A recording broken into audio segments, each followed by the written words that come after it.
Hey everybody, Shoebox Legends here. Thanks for joining me for another episode today. As you can see, I've entitled this episode How to Ship and How Not to Ship. And sitting in front of us here, we have an example of each of those. And on the left, this is definitely an example of how you don't want to ship your cards. And on the right, I'm guessing this came from a buddy of mine in Canada, and I'm guessing this is going to be an example of how you do want to ship your cards. So let's start off with the how you don't want to ship. So these are some singles that I picked up on Sport Lots, and this almost never happens to me, but I got this bag in the mail, in the mailbox, and it's from the Postal Service, and it's essentially the we're sorry that we mangled your package bag. You know, as you can see here, despite how this envelope looks, they're assuring me that they do care, and in this case, I really don't blame the USPS, who I use all the time and have a really good track record with, because this individual sent a whole bunch of cards, and he tried to send them in a PWE, and I don't even know how to piece this thing back together, but it's a disaster. You know, it folded in half probably when it was going through the machine, did not write non-machinable on the front, and, you know, furthermore, this is just an irresponsible number of cards to attempt to send in a plain white envelope, as we'll see here. So I've got a few, what these are. This came from Sport Lots, and it's a grouping of these 1965 inspired retro inserts that are in Series 2 flagship tops this year. So grabbed a bunch of these stars. Cards on the table, these were ordered by accident because I misread, and I thought these were the much cooler and shinier chrome refractor versions, but there's some pretty nice base cards here. Either way, Acuna, new Devers, always happy to add one to my Devers PC. Miggy, Clayton Kershaw, so I mean some definite stars here. Apparently I grabbed a couple Kershaws. Bryce Harper, I think I grabbed a couple of him just because I do have some Phillies fan trading partners. And along those lines, snagged in Alex Baum as well, Tatis, you know, all the hot young names here. Actually, looks like I got a trifecta of Tortiz, Yadier, I got a Soto, and it's actually a trio of Soto. So miraculously, and with credit to the USPS, there's a little bit of damage here on the Alec Baum card, but overall, they actually arrived unscathed. So I actually do believe you that you do care, USPS. So thank you very much. And to the seller, you know, just a tip for the future, but there's no way that you can send, you know, 15 to 20 cards to someone in 2 extra large or extra thick top loaders and expect them to arrive in a PWE undamaged. All right, this next one, this came from a longtime hobby buddy of mine, Douglas, who runs a blog called Sportscards from the Dollar Store. And he lives up in Canada. And Douglas and I have been exchanging cardboard going back for literally for many, many years now. And he's a lot better, I have to confess, a lot better than I am about sending cards my way. I do and have in the past sent cards to him, but I certainly feel like I'm in eternal cardboard debt to Douglas, even though I know that he doesn't expect that. He's just hooked me up with so much amazing stuff over the years that I'm constantly or forever in debt to him. He knows I'm a New England sports fan and a Red Sox and Whalers collector. That's generally what he puts in here. And again, this is an example of how to properly ship. We have a padded bubble mailer, and inside that we have team set bags and cards that are actually protected in top loaders, or in some cases penny sleeves. So here's an awesome one right out of the gate, and maybe this was meant to be revealed last, but either way, a massive materials Pat Verbeek relic. I mean, this swatch is easily, you know, 1.5 inches by 1.5 inches here. Let's take a look at the back and see if it gives us any indication. There's no team name noted or anything like that. But what I like about Panini, oftentimes you can see this sentence along the bottom in italics: the enclosed game-worn material is guaranteed by Panini America. That makes such a difference to me. Not a huge relic guy when I read the back and see that it's from you know, a rookie photo shoot, or even worse, not from any particular game or event, which means it's really just a jersey off the rack that the guy probably wore for 5 minutes during a promotional event.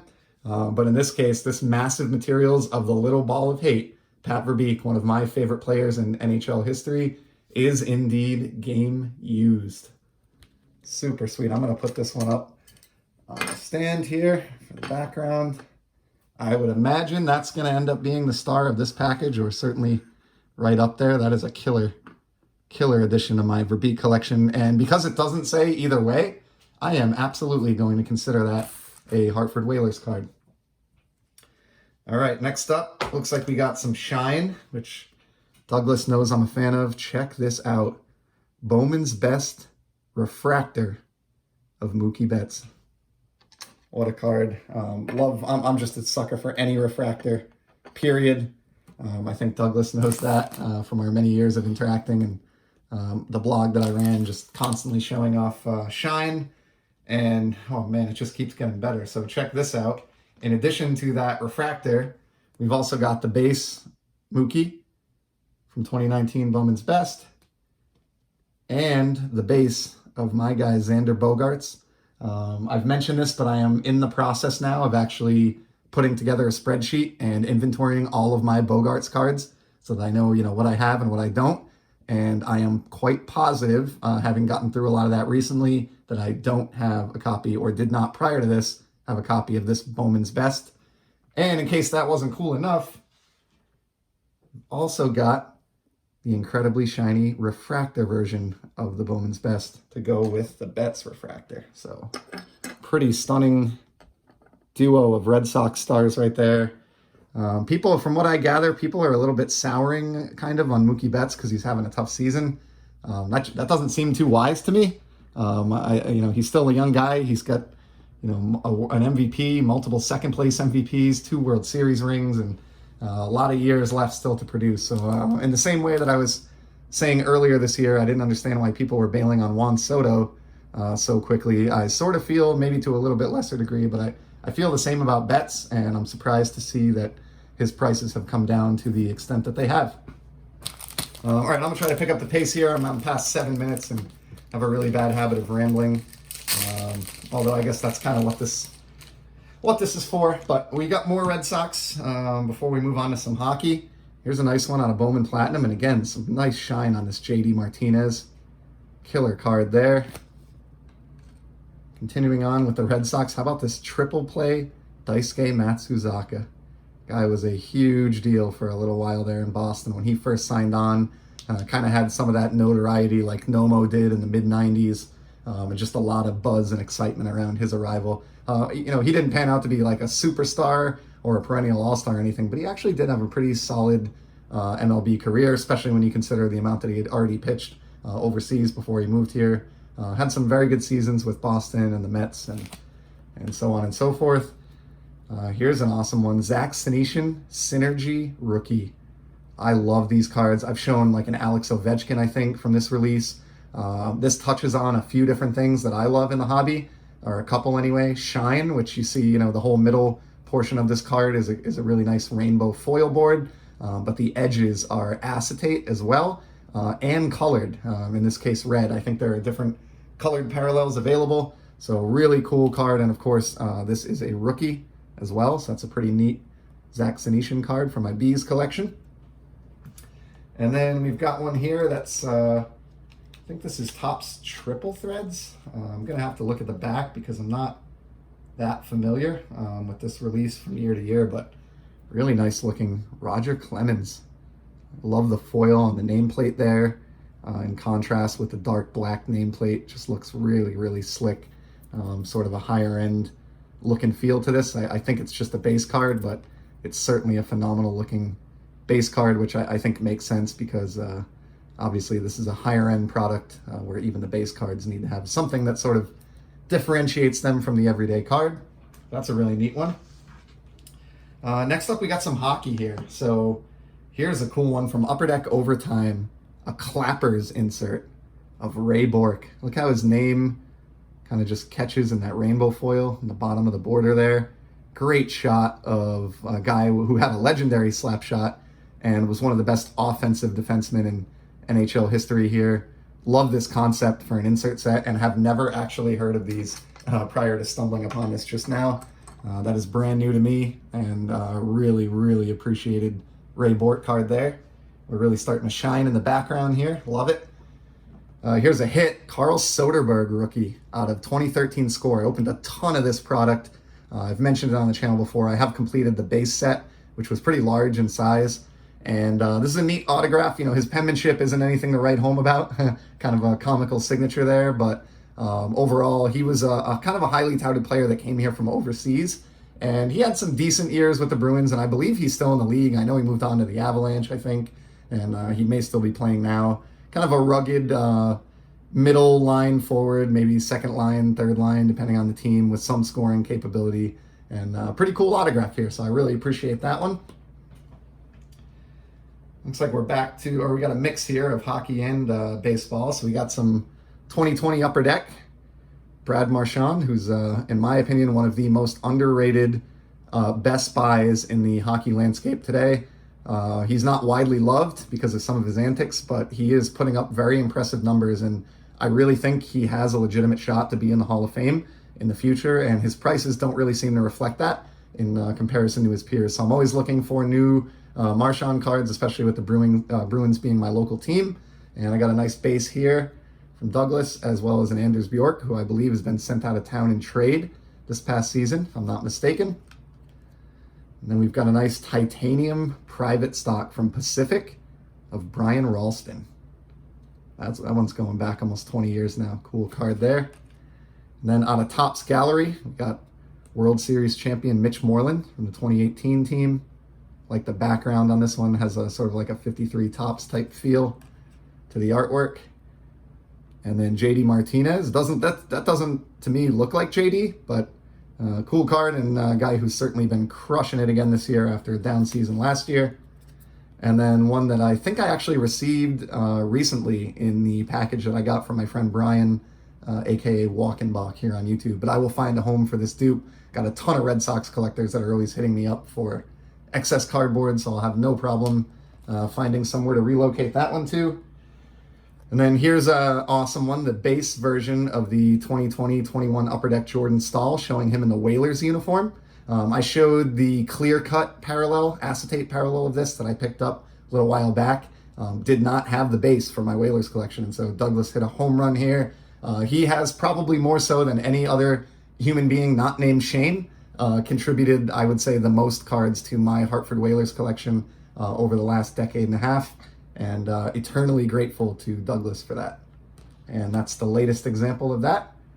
And then here is just a fantastic one. I'm sort of astounded at this. This is a Sub-Zero acetate insert of David Pastrnak, one of the brightest young players in the game, absolute sniper.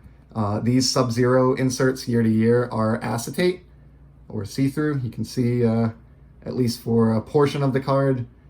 These are actually somewhat tough pulls, and it looks like there's actually a second card behind this one that's contributing to that one looking a little bit odd. So here's a cool sticker of Pastrnak as well.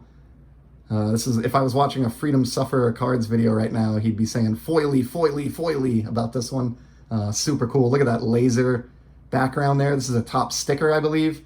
And with that one removed out of the way, you can get a better idea for the Sub-Zero design. It sort of has these like translucent stars that are in the background over Pasternak's shoulders.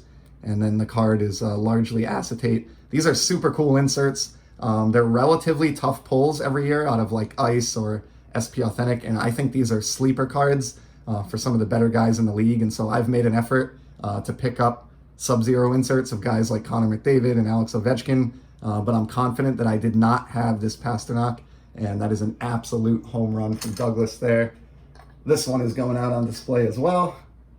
We are running out of real estate here because there are just too many choice cards to showcase, and despite everything that we've looked at, I have yet one more team set bag here before we call this a day. And this one, it looks like, is going to contain largely hockey cards. So back to that beautiful Synergy release that combines rainbow foil and acetate. We got a Tuukka Rask. Great look at his helmet there and the paint job on it. We've got a Connor Clifton rookie. This will go nice with the Zach Senyshyn that I looked at earlier in this video. So a pair of Bruins D-men rookies out of Synergy. Super cool. There's an Peachy Tuukka Rask. Another nice shot of his mask there, the Rask mask. There's a Brandon Carlo Marquee Rookies. This guy's become a steadfast defender. He got to sort of pair up and become a mentor, or have Zdeno Chara as his mentor, I should say, for a season or two before Chara moved on to the Caps. And he's really become a reliable, kind of rock steady part of the Bruins D-core heading into next season. So happy to have his O-Pee-Chee rookie. Here's another Pasternak predominant insert from Upper Deck. And then to go along with the one that we saw earlier, here's another base Whalers card out of last year's Upper Deck release. Here's a Chara insert for 1,500 games played, season highlights. And then a guy I spoke quite a bit about earlier, look at the shine on this totally certified Brad Marchand. This is awesome. This card is going right into my hockey shiny Z-Folio. Absolutely stunning. Definitely didn't have this one. Don't recall even having seen it before. And super psyched. That is a fantastic addition from Douglas. Thank you so much. And then I got two more singles here. We got a Ray Bork. This is out of Ingrained, a set that I'm not familiar with. But it's a nice serial numbered card here out of 299. And the background really looks nice with those bees colors. So that one will go fantastically with the Clappers insert that we saw of Mr. Bork earlier in the video. And then last but certainly not least, this one has me smiling for sure. Pretty awesome card here of the greatest Hartford Whaler of all time, Ron Francis. This is a Crystal Greats card. If I'm not mistaken, these were included in Upper Deck Trilogy back in the day. And yes, these cards are acetate, which is a big part of the reason why I absolutely love them. What's really neat about these, even more so than the Upper Deck clear cut cards that I've shown on the channel many times, is they've got some thickness to them. They're, probably, 75 point or 110 point, 130 point. I don't really know, but they're a lot thicker than a standard card. And they're made out of hard acetate plastic. So what I think is really cool about these is that for hockey, they're the perfect card because they really feel like the image is printed on a small piece of ice. I've always loved these for that reason. So this is probably my favorite card of this entire package, but it's really hard to pick a favorite when somebody hits you with just absolute home run after home run like this. So Douglas, I've said it many times over the years and I'll say it again, I cannot thank you enough, and I am eternally in your cardboard debt, and really, really appreciate this fantastic package of cards. So thank you, my friend, and to everybody else, thank you for stopping by and sticking with me for nearly 20 minutes of sports card talk if you made it to the end, and I will be back in the very near future with some more sports card content. Until then, take care.